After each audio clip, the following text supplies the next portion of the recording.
This is my world. I have spent countless hours building within it, and have made some truly amazing projects. Projects that I'm extremely proud of, and hold dear to my heart. However, there is something which I have not done yet. Something that has been lingering in the back of my mind like a plague. And that is building a mega build.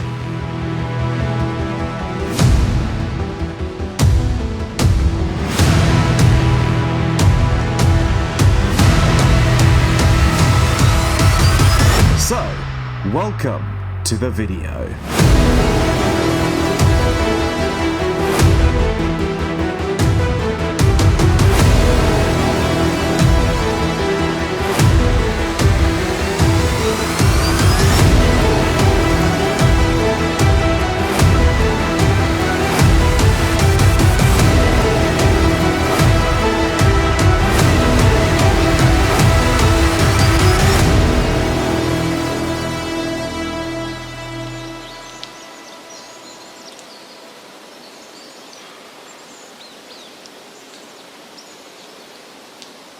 Now, before we start, let's take it back. When I was a kid, I had one dream, and that was to become a professional tennis player. So throughout my youth and years at high school, I played tennis 3 times a week. I got better and better and rose within the ranks within the UK. I was number 1 in my age category at the time, and I was ready to go to the next step and be the next under 16 champion in Europe. And then I found Minecraft. So I threw all that tennis bullshit behind me and started to play this game every day, which then led me on the epic journey to becoming a 26-year-old man who still lives at home with his parents and just places endless amounts of pixelated blocks in a video game for no real reason. Yeah, I probably should have just stuck with the tennis thing. Shit! But anyway, throughout my many years of playing Minecraft, I've always been fascinated with the idea of building something truly epic. Now, we have done some pretty big builds before, but nothing to the type of huge standard that I have actually dreamed of until now. So, ladies and gentlemen, this is the story of my mega build, the Tree of Life. Come with us as we spend endless hours terraforming, mining, and building this epic landscape and what will truly be my biggest build yet. So without further ado, let's get started.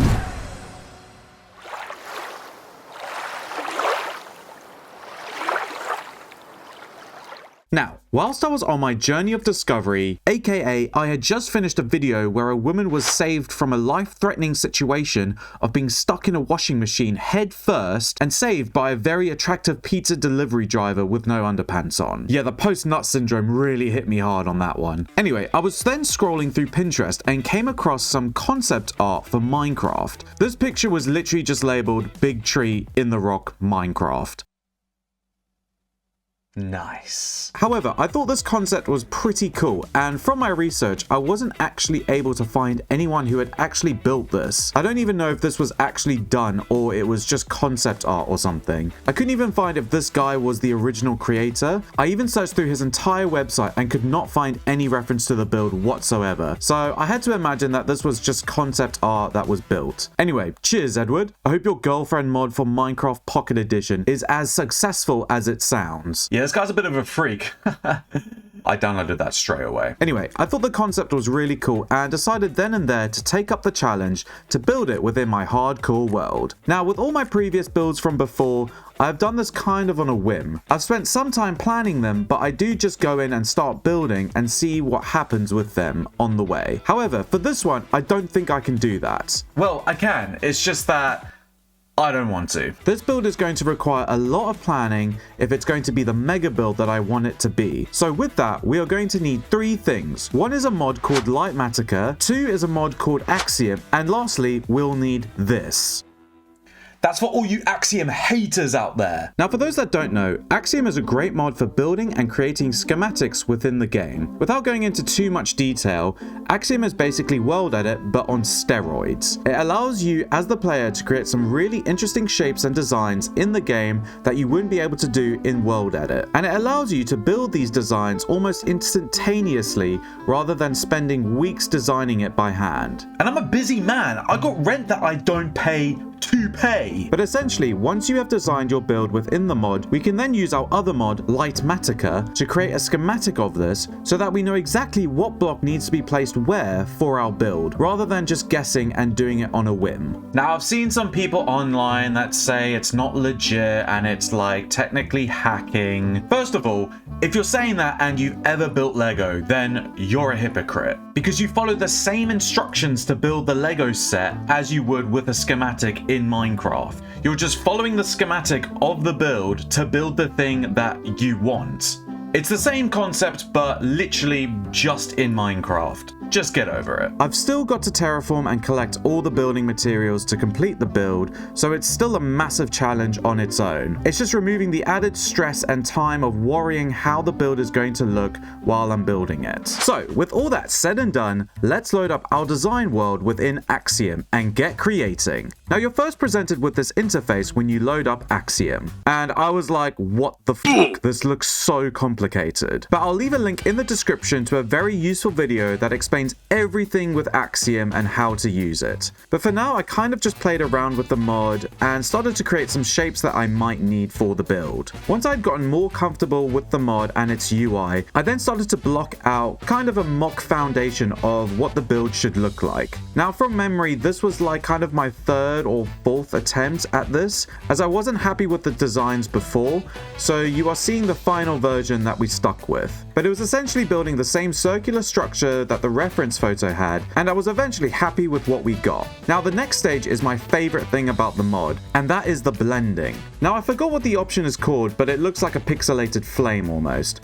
And in the bottom left, you can set what blocks you want to blend the terrain with. Now, I made a load of different presets depending on where we were blending on the build. For example, at the bottom of the build, we were using deep slate, tough, acacia wood, and more darker elements to show that nice gradient from the bottom of the cliffs, which would look darker than the top, and then it would move to more mossy and cobblestone textures. So once I had all my gradient presets sorted, we essentially just went to our model and painted them on. I can't actually explain how satisfying this is, but it's just why I love the mod so much. Just gives that extra bit of weathering detail to your overall build with ease. It's so nice. We then did the same, but for the top of the surfaces using grass, moss, and dirt blocks. And you can start to see how we are painting the terrain to look like a normal set of cliff faces within Minecraft. We then spent the next couple of hours just adding in some cool design features that I thought would really bring the overall build to life by adding in some trees and some other cool vines. And now for the centerpiece of the build, that big ass tree. Not as big as your mum's ass though. I hate building trees because I feel like I can never get the correct curvature that I'd like for the trunk. So you're actually seeing either my first or second attempt here at trying to make this tree work. I'm currently using the sphere shape tool, and we naturally start off at a large radius, and then as we build the tree up, we reduce the radius so slightly so that it gives a nice natural trunk to branch feel. And then we use the brush tool to create the leaves. This is the easy part, as we basically just spam a load of trees around the extended trunk sections, and you can kind of see for yourself how many leaves you want for each branch, and can also extend to how big of the shape you want for it. But all in all, I wasn't happy with this design, so I had to revert everything back to the start and kept playing around with different designs until I was happy with the one that I actually liked. I also had to put a bunch of glowstone blocks around when creating the leaves, as you just couldn't see anything. And I actually forgot to delete some of them, so they remained within the schematic, which was a bit confusing when I came to actually building the thing. But we had eventually finished the tree and could move on to the next stage. Now, before we made the schematic with Lightmatica, we had to hollow out the build first. Otherwise, this would have been like 4 million blocks I would have had to collect for no reason, as we don't even see the inside. So we spent a bit of time doing that. Now, the hollow tool on Axiom isn't perfect, at least for when I did it. It still left some sections filled in, but it was a huge change in terms of the amount of materials we needed to gather. So definitely do it when you're going to create the schematic. Now, once I had copied the schematic of the build, I wanted to do a test run in a creative world of pasting it, and it did take a good couple of tries, but when I eventually did it, my god was it laggy. But at least with this, we could see the amount of materials we needed to get in total. The main material we needed to get was stone, as we used this for the foundation. But again, this isn't the actual correct number because the hollow tool still left some sections filled in, so it was going to be less. But after a good couple days of designing, we were finally ready to move on to the next stage.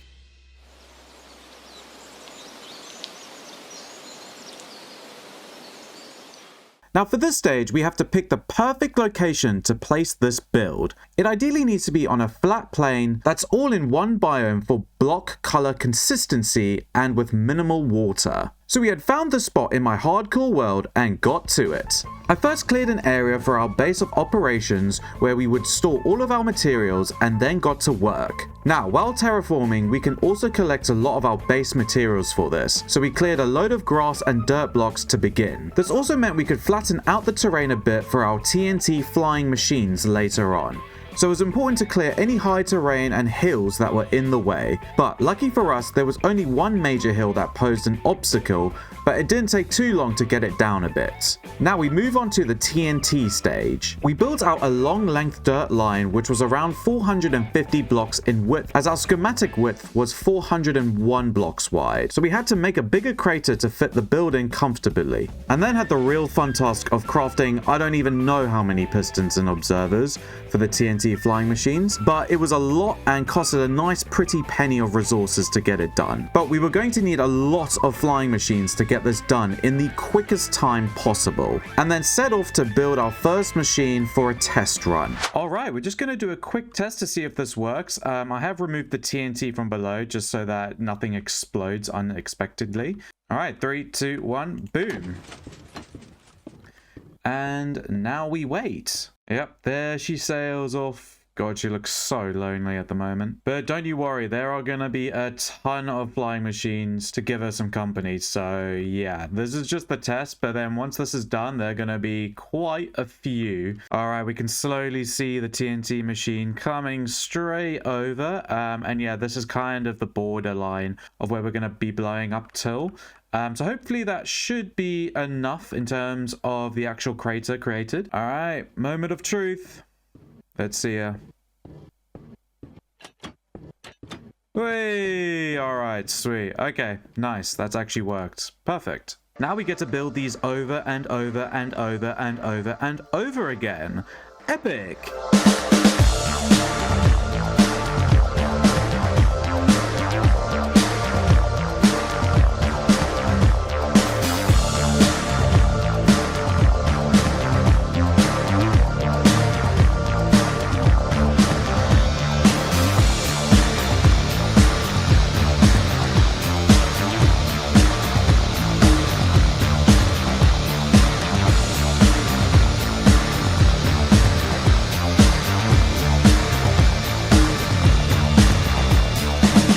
Okay, so we just completed our first little test strafe run of the TNT flying machines. As you can see, there's a lot of destruction here. But the main thing that I kind of missed and didn't really actually acknowledge before, which I probably should have. Well, as you can see, there's a load of water here. So yeah, before we actually continue, we kind of need to just go in and clear all of this water with sponges. Otherwise, the ground isn't going to clear successfully and evenly. So yeah, that's what we're going to basically have to do. And I think while we do this area as well, we may as well just go ahead and do it to this section. So yeah, let's just quickly speed run this and then get back to the TNT strafing. Now, this was a really frustrating problem I had not thought about when going into the terraforming stage. And that was clearing up all of the underwater caves and lava pools. But luckily, we have a ton of sponges from my other mega build projects that I've been working on as well. So I was able to clear mass amounts of water in one go. I found it was the easiest with creating these 5-block wide sections and then sponging them out individually, as this was just the most efficient way I found of doing it. But we soldiered on and continued with our TNT destruction.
right, well, hopefully you enjoyed that little montage. But yeah, this is kind of what the first half width-wise it's actually going to look like. We're not actually going to go any further on in terms of width. I believe this is currently 250 blocks wide, and obviously we still have the other half to do, so in total it'll be 500 blocks. But yeah, this is kind of what it's looking like. As you can see, it's massive. It doesn't even currently render the other half of it. As you can see, we still need to go in and sponge all of the water over here, because now what we need to do is pretty much just do that all over again. So yeah, we better get started on that. Okay, so what I've done here is I've currently just brought forward the actual landing platform for these, to build these actual TNT dupers, just a couple blocks forward, because we can't actually build directly below, so we have to bring it forward a little bit. So that is going to make this a bit uneven when looking at this section of wall, so we might have to actually do some manual mining when it's actually finished. But yeah, hopefully this will reach down to bedrock. If not, it shouldn't be that bad just to rebuild it. So I'm hoping this would be the last one, but you never know. So plan for the worst. I also forgot to mention before, but as I had the TNT flying machines a bit too close to the surface, there would be a couple times where the TNT would just explode upwards and then break a few of the machines while they were running, which just meant we had to rebuild them over again. But thankfully, it didn't cause too much of a hindrance and we could continue with the terraforming.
Boom, and this is what it looks like, guys. So yeah, we've pretty much just done the exact same thing just on this side. So let's go take a closer look, and let's just land here. Boink. All right, sweet. This almost looks like a meteorite shower in like the space that you might get. We are going to be building on top of this layer we're standing on for the moment, but we are just going to go and just maybe mine half of this layer just for like the extra materials like the deep slate and tough. Put it to max render distance, and yeah, this is kind of what it's looking like. It's actually huge. This is definitely the biggest crater I've made in this world so far. And there was one other thing I wanted to show you guys, and that was the total number of diamonds that we actually got from exploding this crater. So as you can see, we got this full chest, this one is full, and this one is almost half full. But altogether, we have a total of 8,585 diamonds collected just from this massive crater. So yeah, that is quite a lot. And I do believe I'm never going to need diamonds ever again after this. So yeah, that's pretty epic. But yeah, so now what we're going to do is just go ahead and try collect a load of deep slate and tough materials.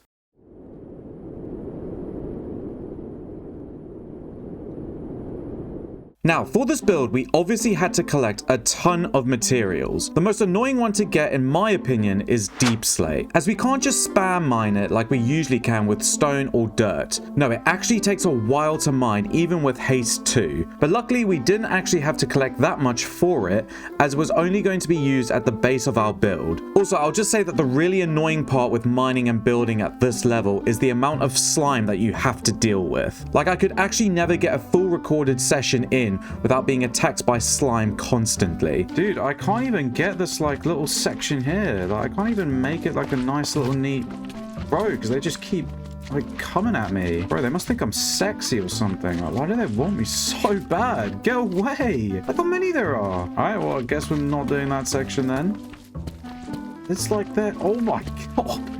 Go away. We also took the opportunity with collecting the deep slate to mine the extra debris in the sky, as this was mainly deep slate material and I had to clear it anyway. The material that we needed the most of was stone, so I decided to essentially mine the outer walls of the crater, as this would not only give me stone but a bunch of other blocks that we needed, such as andesite, cobble, gravel, and tuff. So this is where we spent the majority of our time mining. Do you ever just feel like what you've been working on for weeks upon weeks upon weeks, you've missed out on friends getting together and birthdays and even Christmas just for this one build? And I mean, like, yeah, do you ever just feel like, you know, when you're working towards something like that, it's actually just for no reason at all, but just to literally build it, and it has no impact on your life whatsoever other than just for it to look cool? Because yeah, I'm starting to get that feeling, guys. The next material we need to obtain was mossy cobblestone. Now, my original plan for this was to build a vine farm at our base of operations and have the vines grow over time, and then I would shear them, collect the vines, and then craft the mossy cobblestone. However, this process did take a while, but I thought it was either that or I just mined for them in the spruce forest biome. That was until I had someone in chat mention that if I had moss, then I could craft the mossy cobblestone that way, which I did not know about. Upon learning this information, I just couldn't be asked to make the farm, so I continued with my method. Until I then figured out that I also needed moss for the build, so kind of made a dick of myself. So I then had to just go and make the moss farm. However, I didn't just want to sit there and AFK for ages and do nothing. So I ended up building an amethyst pond, which I thought was quite cool. And that only took me like half an hour. So I then got bored and just AFK'd anyway. We love a hypocrite on this channel.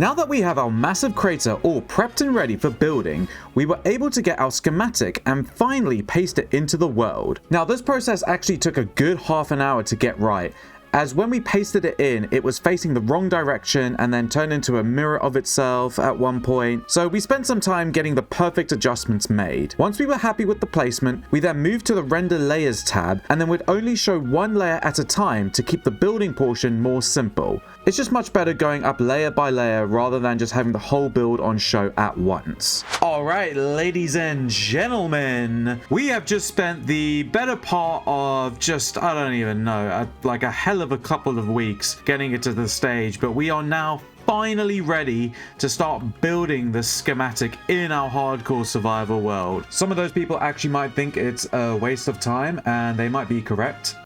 But we're going to get started anyway, and I'm actually super excited because this is going to be the first block placement of the build. So, 3, 2, 1, here we go.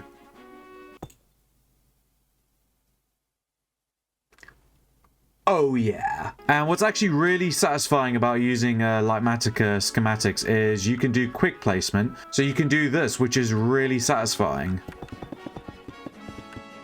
Oh, oh yeah. That is the spot. But yeah, now we basically just spend more of our life just going around in a bunch of circles building it now. So yeah. Let's get to it!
Alright, so this is kind of basically what we've got going on at the moment with this shit. It's a little bit more than actual 100 layers because we started at minus 58. Wait.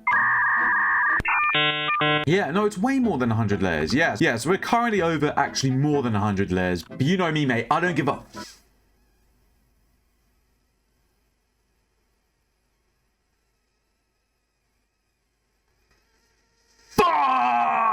But yeah, as you can see, there are some like current inconsistencies with the schematic. I think that's because there's like this weird like hollow thing you can do, and it kind of just messed around with a few of the layers. We've kind of got some like big holes here, which I'll find some other use for.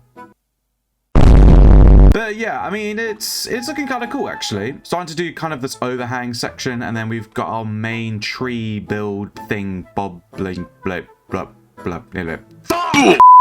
And if we come over here, you can see we've built our first dragon. She is looking a mighty fit, mate. Mate, look at her. She looks so sexy. But yeah, this was actually really cool to build as well. Again, we kind of got some holes under her feet here. Oh, the biggest ball ache for the moment has actually just been building these trees because they actually take up a lot of leaves and like materials and time, and it's just, you know, it's just long. Dude over here is just chilling as well. Alright, sweet. Now that we've unalived his children, let's continue with the tour. But this is what the inside of it is actually looking like, and it's pretty majestic, mate. It looks quite sick. So this has kind of like inspired me as well. Like once we've finished this build, I do want to do like a cool, crazy type cave build of some sorts. So if you have any ideas, leave them in the comments, and I'll see about doing it. Probably not though, because a lot of you are psychos. Yeah, I had also completely forgotten to gather the spruce wood materials for the actual main part of the build. So we just spent a couple hours gathering the necessary materials so we could start that build section.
God, guys, we have literally just finished the final layer. Well, almost the final layer of the build. We're going to leave this last remaining block at the top, as this will be the final block we place of the build. And actually, let's have a little look down here. You can tell how high this is because it doesn't even load down right to the bottom. So yeah, that's like a crazy little cave system down there. Bro, let's just come over here and just have a little look-see of what we've actually done for the past, I don't know, like literally, yeah, building the past month or so. I actually need to go check back and see how long we've actually spent on it, but It has taken a good long minute. And yeah, we still need to go in and add more of the trees. We've like left out a load of those just because they're just really annoying to gather materials for and just to build. As you can see, there's like sections here where we've kind of left blank because we still need to add in the vines from the schematic, which we're going to go ahead and do. But let's just take it in for what it is at the moment. I mean, this is just like a really good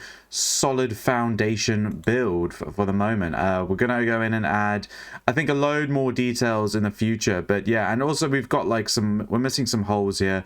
So we're just going to have to fly around and just fill those in. But yeah, guys, this is what it's looking like. Actually, let me put my FOV for now. But yeah, guys, this is what it's looking like so far. Let's come over here and actually get a better view of it all. I mean, yeah, this is on like the widest FOV setting because it's just massive. Yeah, and like I said before, it's taken us what, maybe a month or so to build, and that's just the schematic. I mean, we're still having to go in and add more details, but we've finally reached the top and it's taken us a good long while. The best part for me was probably the tree. The tree was really fun to do, and I think it just looks the coolest as well. And once we've added in those vines, it's just going to look so much better. And the dragons as well have added to the overall atmosphere as well of the build. They're being like protectors of this like this tree of life essence sort of thing. We can build some lore of it for sure later on. But yeah, this is what it's looking like, guys, so far. So yeah, we're just going to go ahead and finish off the rest of the build. Upon building the final bit of details on the mega build, I actually came across a zombie mob that had spawned in with diamond enchanted armor, which is extremely rare. I have a zombie back in my home base, which I trapped for years, who also has diamond armor, but this one wasn't enchanted. So this was definitely the rarest mob I've had spawn in my hardcore world for a good long while. But anyway, we finished off the final bit of the build, which were these massive vines hanging from the cliff faces above, which I think just add a really nice addition to the build. Even when designing it in the schematic stage, I thought these were going to look so cool once added, and I think I was right. They just add an extra sense of scale to this already massive build, so I was really pleased with the overall outcome.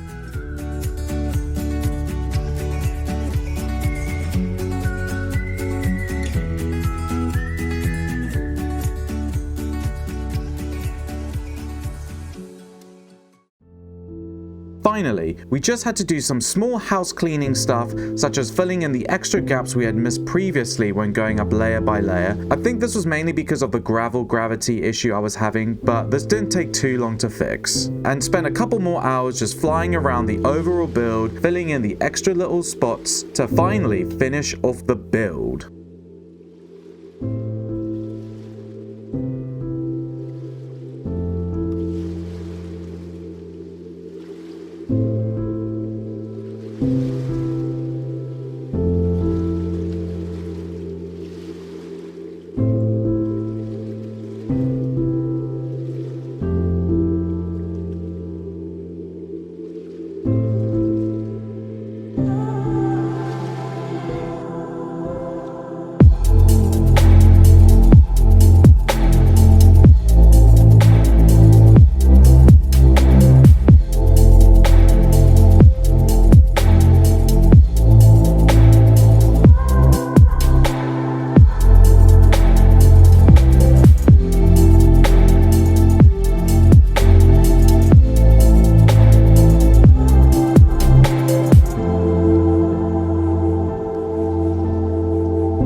Well everyone, that is it. I hope you enjoyed coming along on this journey with me to create this insane build. If you enjoyed and liked the video, please consider subscribing to the channel as we have more insane builds coming up for the future. And as always, I'll see you all in the next one.